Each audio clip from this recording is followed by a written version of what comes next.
The Great Serpent Mound is a 1,348-foot long, 3-foot high prehistoric effigy mound located in Peebles County.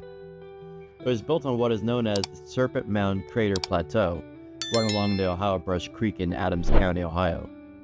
The mound is the largest serpent effigy known in the world.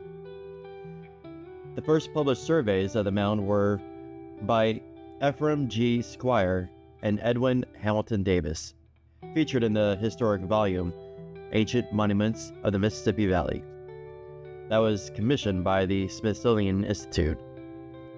The United States Department of Interior designated the mound as a National Historic Landmark in 1966.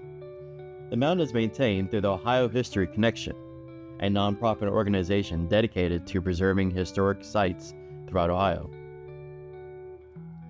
Effigy mounds have been constructed independently for several cultures. The significance of Serpent Mound is based on its size and historical relevance.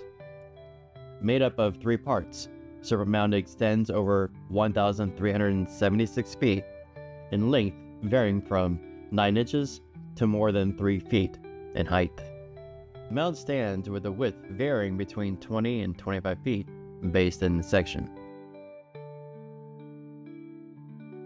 Serpent Mound conforms to the surrounding land as it was built on a bluff above the Ohio Brush Creek. The mound winds back and forth for more than 800 feet and its tail coiling in several areas throughout the mound.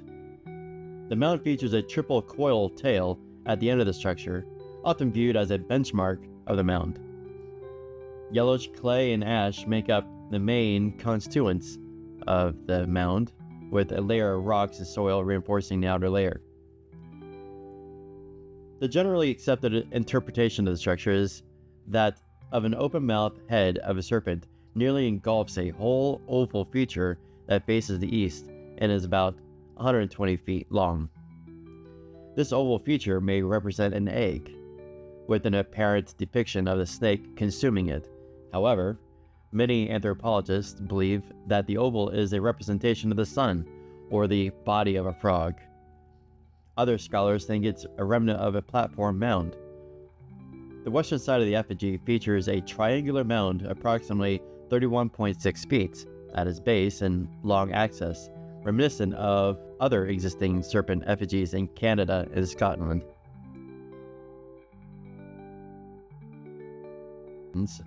Between 13,000 BCE and 7,000 BCE, occupied the subject land in Ohio prior to the development of the Dina and Hopo cultures.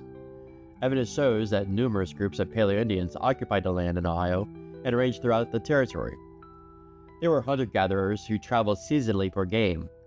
The Paleo-Indians hunted large game such as mastodon. Archaeologists have found remains of more than 150 mastodon in Ohio, as well as remains of other large game.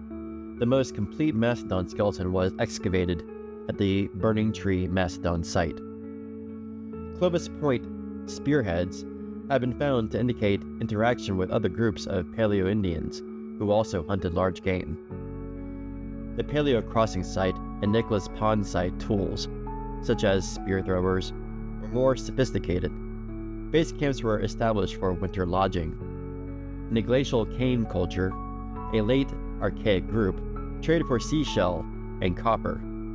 With other large groups, these materials were used for objects that were a sign of prestige with the group and were carried by respected healers and hunters. The objects were buried with their owners.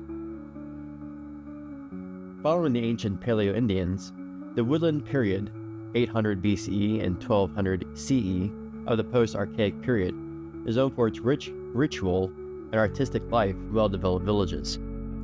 The woodland period is well known as a period in which cultures built earthworks and mounds.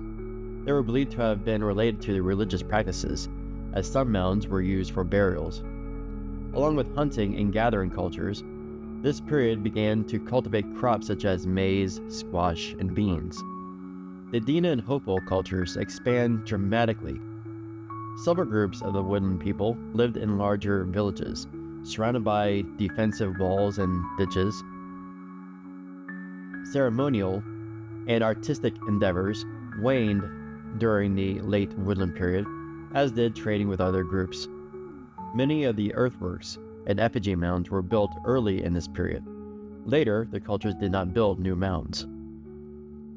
During the late prehistoric period, 900 CE and 1650 CE, the villages of such cultures as the Adena and the Fort Ancient peoples were much larger. These villages were often built on higher ground near a river, commonly surrounded by a wooded stockade. After a long hiatus, some cultures had begun to build earthworks and effigy mounds, but not as so frequently as during the woodland period. Having been built around 1070 CE, many archaeologists believe that the mound's creation could have been influenced by two very different astronomical events. The primary theory is that the light from a supernova may have prompted its construction. Although numerous supernovas have occurred over the centuries that span the possible construction dates of the effigy, the one that created the Crab Nebula occurred in the year 1054 CE. The light of the supernova would have been visible for 2 weeks after it first reached Earth, and it was visible in a bright daylight. As a secondary theory, some archaeologists suggest in the appearance of the Halley's Comet in 1066 CE could have been the influence, and that of the tail of Halley's Comet could have influenced the shape of the mound. However, the tail of the comet has always appeared as a long, straight line that does not resemble the curves of the Serpent Mound. The mound is located on the site of a classic astrobleme, an ancient meteorite impact structure. When attempting to understand the impact origin of the structure, the pattern of distribution of sedimentary strata has provided archaeologists with a lot of information. In the center of the structure, strata have been uplifted several hundred feet, resembling the central uplifts of the Copernicus lunar crater. In 2003, geologists from Ohio State University and the University of Glasgow, Scotland, corroborated the meteorite impact origin of the structure at the Serpent Mound. They had previously studied core samples collected at the site in the 1970s, providing them with a background of information pertaining to the site. Further analysis of the rock core samples indicated that the impact occurred during the Permian period, about 248 to 286 million years ago. This had led archaeologists to believe that the topographic expression of this impact, or the impact crater, had been completely erased by erosion. In 1987, Clark and Marjorie Hardman published their finding in the oval to head area of the serpent is aligned to the summer solstice sunset. A depiction of the Serpent Mound appeared in the Century periodical in April 1890, drawn by William Jacob Bear. Ancient monuments of the Mississippi Valley fascinated many across the country, including Frederick Ward Putnam of the Peabody Museum of Archaeology and Ethnology at the Harvard University. Putnam spent much of his career lecturing and publishing on the Ohio Mounds, specifically the Serpent Mound. When he visited the Midwest in 1885, he found that plowing and development were destroying many of the mounds, removing significant history of these cultures and their burial sites. In 1886, with help from a group of wealthy women in Boston, such as the patroness of the glass flowers, Mary Lee Ware, Putnam raised funds to purchase 60 acres at the site of the Serpent Mound in hopes to ensure its preservation. Along with the Serpent Mound, the purchase also contained 3 conical mounds, a village site, and a burial place. The Serpent Mound is now listed as a Great Wonder of the Ancient World by National Geographic magazine. The mound was originally purchased on behalf of the trustees of the Peabody Museum. In 1900, the land and its ownership were granted to the Ohio State Archaeological and Historical Society, a predecessor of the present Ohio Historical Society. The Ohio Historical Society designated the Ark of the Appalachia Preserve System, a project of the Highland Sanctuary Incorporated, as management agency of the Serpent Mound from 2010 until March of 2021. In March 2021, the Ohio History Connection took back active management of the site. Following an instance of vandalism in 2015, more security cameras and protective gates were added to ensure the protection of the site and the surrounding area.